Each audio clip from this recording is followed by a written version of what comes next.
Assalamualaikum warahmatullahi wabarakatuh. Apa kabarnya hari ini anak-anak sholih dan sholihah? Semoga kita semua selalu diberikan kesehatan dan selalu di dalam lindungan Allah ya Kak. Amin. Sebelum kita memulai pembelajaran pada hari ini, mari kita membaca doa terlebih dahulu dengan mengucapkan lafaz basmalah. Bismillahirrahmanirrahim.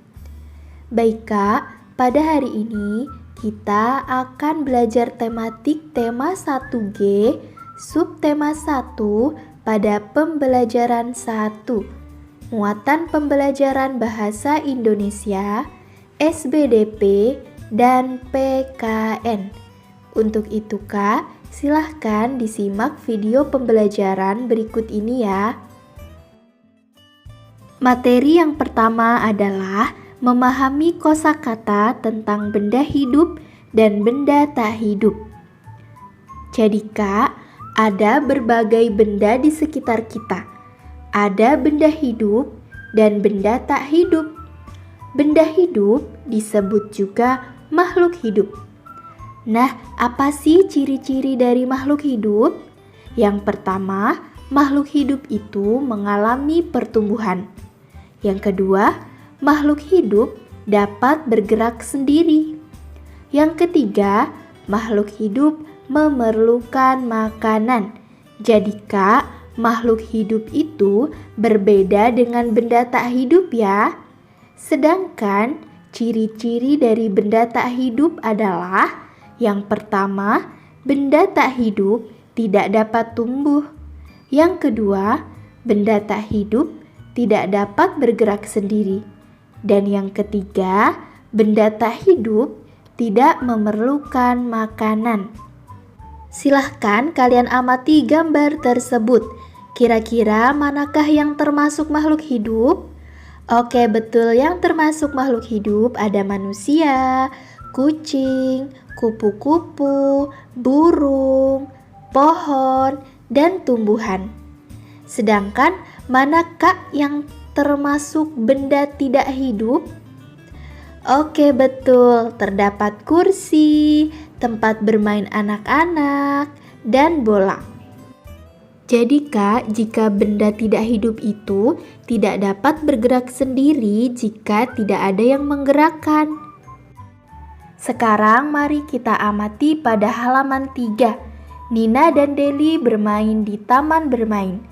Mereka naik sepeda berkeliling taman. Mari kita perhatikan gambar tersebut. Tuliskan huruf H jika termasuk benda hidup dan tuliskan huruf T jika termasuk benda tidak hidup. Baik Kak, yang pertama di situ ada tempat bermain anak-anak. Apakah tempat bermain anak-anak tersebut merupakan benda hidup atau tak hidup? Oke, betul, tempat bermain anak-anak tersebut adalah benda tak hidup. Kemudian yang kedua ada tempat bermain kuda-kudaan. Apakah tempat bermain tersebut merupakan benda hidup atau tak hidup? Oke, betul, termasuk benda tak hidup. Kemudian yang ketiga di situ ada tumbuhan. Nah, tumbuhan termasuk benda hidup. Kemudian ada Nina. Nah, Nina termasuk benda hidup atau makhluk hidup ya Kak. Kemudian ada kursi. Nah, kursi itu merupakan benda tidak hidup. Kemudian ada lampu. Nah, lampu itu Kak termasuk benda tidak hidup. Dan yang terakhir ada pohon. Pohon termasuk benda hidup. Silahkan ditulis di buku cetaknya masing-masing ya Kak. Baik Kak, sampai di sini tentu kalian sudah bisa ya membedakan antara benda hidup dan benda tidak hidup. Selanjutnya, mari kita amati gambar tersebut. Boleh kalian lihat pada halaman 5 ya Kak.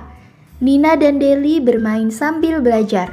Mereka belajar mengelompokkan benda hidup dan benda tak hidup. Coba perhatikan benda-benda di sekolah kalian. Mana yang termasuk benda hidup, mana yang termasuk benda tak hidup? Silahkan kalian tuliskan pada tabel tersebut ya Kak. Baik Kak, jika kita lihat pada gambar tersebut, benda hidup bisa kita isi dengan manusia, kucing, tumbuhan, dan kupu-kupu. Sedangkan benda tak hidup bisa kita lihat pada gambar tersebut ada bangunan, sepatu, vas bunga, dan kaos kaki.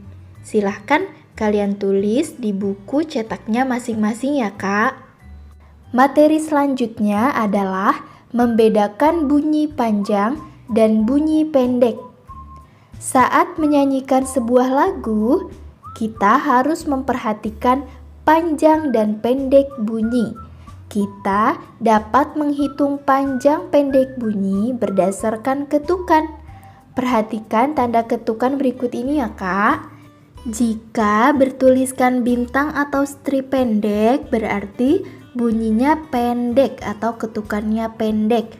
Sedangkan jika stripnya panjang, menandakan ketukannya panjang atau bunyinya panjang. Untuk itu Kak, silahkan kalian amati nyanyian Lihat Kebunku ciptaan Ibu Sud berikut ini ya. Sebelum kita bernyanyi bersama, perhatikan tanda panjang pendek dan tekanan nada berikut ini. Lirik bergaris merah dinyanyikan dengan panjang. Lirik bergaris biru dinyanyikan dengan pendek. Lirik dengan tanda lebih dari dinyanyikan dengan tekanan kuat.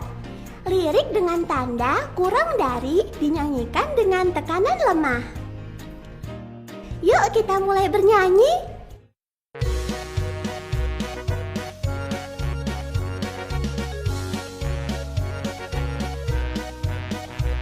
Lihat kebunku penuh dengan bunga, ada yang putih dan ada yang merah.